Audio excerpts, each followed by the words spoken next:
अब हम करने जा रहे हैं बेटा इंट्रोडक्शन ऑफ एक्सरसाइज 1.2, जिसमें हमें करने हैं टाइप्स ऑफ सेट्स।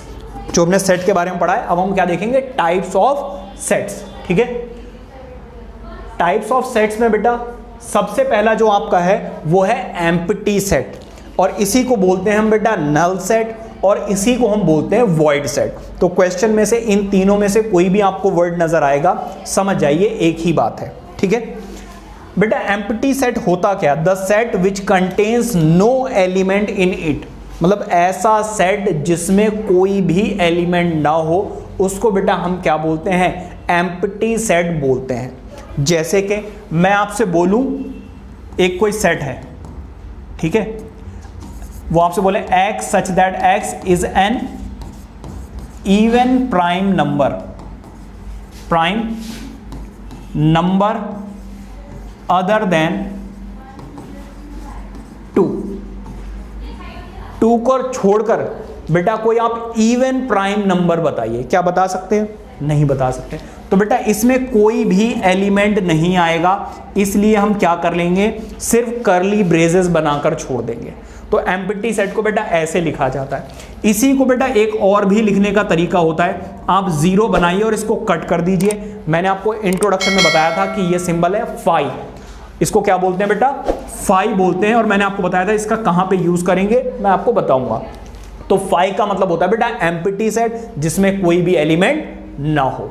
या फिर मैं आपसे पूछूं number of boys in girls school, तो बेटा गर्ल्स स्कूल में क्या बॉयज आते हैं, नहीं आते, तो इसमें कैसे कितने एलिमेंट्स होंगे, नो एलिमेंट, जीरो, मतलब के एम्प्टी सेट हो गया।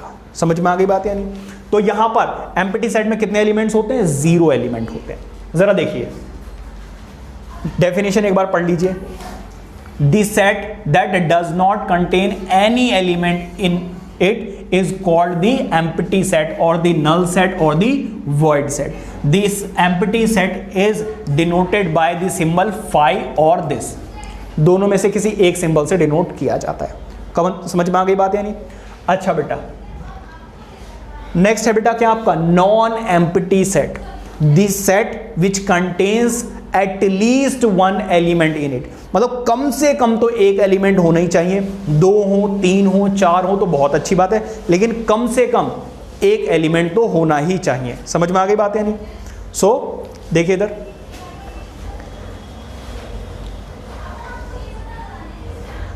The set that contains at least one element is called non empty set. It is a set is non-empty, then we denote it by writing A is not equals to this. ये बेटा A is not equals to empty set. Example कोई सा भी example ले लो यार जिसमें बस zero element नहीं होनी चाहिए। जैसे कि मैंने क्या लिख दिया 1 2 3, इसमें कितने एलिमेंट्स है बेटा, 3 एलिमेंट्स है, तो ये कैसा सेट है, नॉन एम्प्टी सेट है। क्लियर हो गई बात या नहीं। नेक्स्ट बेटा जरा देखिए single turn set. Single turn set क्या होता है बेटा, the set which contain exactly one element in it, सिर्फ और सिर्फ एक ही होना चाहिए। नॉन एम्प्टी में एक भी हो सकता है और एक से ज्यादा भी हो सकते हैं, लेकिन इसमें सिर्फ और सिर्फ एक ही होना चाहिए। तो बेटा एग्जांपल जरा देख लीजिए, जैसे कि मैं आपसे कह दूं x such that x is an even prime number, even prime number, बेटा इवन होना चाहिए और साथ के साथ क्या होना चाहिए बेटा, प्राइम होना चाहिए। ठीक है, तो बेटा इसमें कितने एलिमेंट्स आएंगे बताओ जरा, सिर्फ एक ही एलिमेंट आएगा and that is 2, because 2 is the only even prime number. तो बेटा this set contains exactly one element is called single turn set. Clear हो गई बात या नहीं। और भी बहुत सारे एग्जांपल्स हो सकते हैं। नेक्स्ट देखिए बेटा जरा, आ जाओ भाई, फाइनाइट सेट। ठीक है बेटा, the set which contains definite number of elements in it, मतलब ऐसा सेट जिसके अंदर डेफिनेट नंबर ऑफ एलिमेंट्स हों, मतलब जिसके अंदर के एलिमेंट्स को काउंट किया जा सके, उसको हम बेटा क्या बोलते हैं, फाइनाइट सेट। जैसे कि मैंने एक सेट लिया और लिखा 1 2 7 12, इसके अंदर बेटा कितने एलिमेंट्स हैं, 4 एलिमेंट्स है। आराम से आप गिन सकते हो। जब गिन सकते हो तो बेटा वो कैसा सेट होगा, फाइनाइट सेट होगा, जिसके अंदर के एलिमेंट्स को काउंट किया जा सके। जरा देखिए, the set which is empty, या फिर तो बेटा एम्प्टी हो, क्योंकि एम्प्टी के अंदर कितने एलिमेंट्स आएंगे हमें पता है, 0। हम गिन सकते हैं नहीं गिन सकते एम्प्टी सेट में।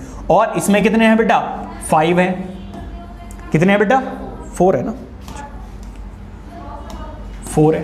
तो जिसके अंदर के सेट, जिस सेट के अंदर के एलिमेंट्स को काउंट किया जा सकता है वो कैसे सेट होते हैं बेटा, फाइनाइट सेट होते हैं। ठीक है, सो याद रखना बेटा, an empty set is a finite set. A set which is empty और consist of definite number of elements is called a finite set. बेटा इनफाइनाइट ऑब्वियसली जिसके अंदर अनलिमिटेड नंबर ऑफ एलिमेंट्स हो, जिसके एलिमेंट्स को हम काउंट ना कर सके। जरा देखिए, a set which does not consist a definite number of elements is called an infinite set. All the infinite, ये बेटा थोड़े से, infinite sets can not be described in roster form. बेटा जो इनफाइनाइट सेट्स होते हैं उनको रोस्टर फॉर्म में रिप्रेजेंट नहीं किया जा सकता है सारे के सारे। जैसे कि देखो 1 2 3 4 डैश डैश डैश। अब बताओ जरा इसके अंदर कितने एलिमेंट्स होंगे, infinite number of sets elements होंगे। तो बेटा ये कैसा सेट है, इनफाइनाइट सेट है। एक और एग्जांपल ले लेते हैं। मैं कह रहा हूं x such that x is a natural number. अब बताओ बेटा इसमें कितने एलिमेंट्स आएंगे, infinite. Are you getting my point? तो ये भी क्या हो गया, इनफाइनाइट सेट हो गया। इसके बाद बेटा जरा देखिए कार्डिनल नंबर, ये बहुत इंपॉर्टेंट है। कार्डिनल नहीं बेटा, कार्डिनल नंबर, कार्डिनल CA आएगा। ठीक है, कार्डिनल नंबर या फिर ऑर्डर ऑफ अ सेट, या फिर इसी को बेटा हम क्या बोलते हैं, cardinality, cardinality of a set. Cardinality बेटा क्या होता है, the number of elements present in a set is called the cardinal number of that set, या फिर कार्डिनैलिटी ऑफ दैट सेट। जैसे कि बेटा मैंने एक सेट लिया AEIOU, बेटा इसके अंदर कितने एलिमेंट्स हैं जरा गिन के बताइए, 5। तो बेटा इसको लिखा कैसे जाएगा, n लिखा जाएगा और उसके अंदर लिखा जाएगा ब्रैकेट में a, मतलब कि जो सेट है अगर b होगा तो NB लिखा जाएगा। तो n ब्रैकेट में a is equal to 5। Are you getting my point? तो बेटा कार्डिनैलिटी ऑफ दिस सेट या cardinal number of that set is 5। Why? Because number of elements present in a set is called the cardinal number. तो बेटा पहले set लिखेंगे और उसके अंदर गिनेंगे कि कितने एलिमेंट्स है। इसमें कितने एलिमेंट्स है, 1 2 3 4 5। तो बेटा इसका कार्डिनल नंबर कितना हो गया, 5। आई होप के समझ में आ रहा है। सर अगर किसी सेट में इनफाइनाइट वो एलिमेंट्स हो तो बेटा उसका नॉट डिफाइंड, तो बेटा उसका क्या हो जाएगा बेटा, नॉट डिफाइंड। अगर इनफाइनाइट सेट है तो वो नॉट डिफाइंड होगा, और अगर एम्प्टी सेट है तो उसका कार्डिनल नंबर क्या होगा, 0। ठीक है, so the number of distinct elements, बेटा डिस्टिंक्ट एलिमेंट का मतलब ये नहीं कि कोई नंबर रिपीट हो रहा हो। ठीक है, ऐसे नहीं कि k 2 बार लिखा हुआ है, तो 2 बार नहीं होना चाहिए, रिपीट नहीं होना चाहिए। Of a finite set is called the cardinal number और order of that finite set. तो बेटा जितने भी एलिमेंट्स प्रेजेंट होते हैं वही क्या होता है, उसका कार्डिनल नंबर या फिर order of that set. The cardinal number of a set A is denoted by NA। किससे डिनोट किया जाता है बेटा, NA से। अगर सेट B है तो बेटा NB से, और अगर सेट P है तो NP से। क्लियर हो गई बात या नहीं? बेटा रिमार्क, कुछ इंपॉर्टेंट पॉइंट्स है बेटा, जरा ये देख लीजिए। पहली बात तो the cardinal number of N empty set is 0 obviously.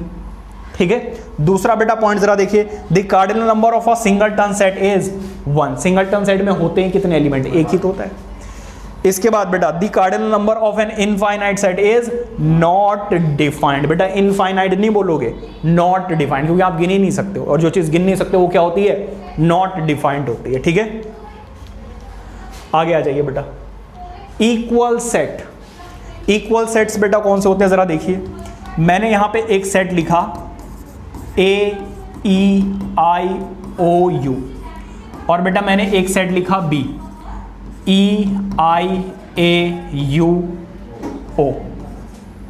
बेटा दोनों सेट एक जैसे ही हैं, बस आगे पीछे लिख दिए गए हैं, है ना। तो बेटा यहाँ पे ऑर्डर मैटर नहीं करता है। तो बेटा इक्वल सेट्स बेटा वही होंगे जिसमें एग्जैक्टली सेम एलिमेंट्स होंगे। इसमें भी ए है, इसमें भी ए है, इसमें भी ई है, उसमें भी, इसमें भी आई है, उसमें भी आई है, इधर भी ओ, उधर भी ए ओ, और यहां पर भी यू है और यहां पर भी यू है। मतलब सेम एग्जैक्टली सेम एलिमेंट्स होंगे, तो बेटा उनको हम बोलते हैं इक्वल सेट। और इसको कैसे लिखा जाता है? ए इज इक्वल टू बी। समझ में आ गई बात या नहीं? तो जरा देखिए, two sets A and B are said to be equal sets if they have exactly same elements and we write it as A is equal to B। ठीक है। अनइक्वल बेटा कब होंगे? जब दोनों में बेटा इक्वल सेट एलिमेंट्स ना हो। जैसे इसमें मान लीजिए 4 है, इसमें 7 हो, या फिर दोनों में 5 5 हो लेकिन बीच में जो एलिमेंट्स हैं वो अलग अलग हो। जैसे यहाँ पे K P N वगैरह दे दें तो वो क्या हो जाएंगे? अनइक्वल। जैसे कि मैंने एक सेट ले लिया A E I O U और दूसरा बेटा मैंने ले लिया A B C D E। तो बेटा देखो यहाँ पर B नहीं है, वहाँ पर B है, यहाँ पर U है, वहाँ पर नहीं है। तो बेटा ये कैसे सेट्स हो गए? अनइक्वल सेट्स हो गए। क्या हो गए? Unequal sets. ठीक है। Two sets A and B are said to be unequal sets if they are not equal। और इसको बेटा हम कैसे लिखते हैं? नॉट इक्वल का सिंबल लगाकर। ठीक है।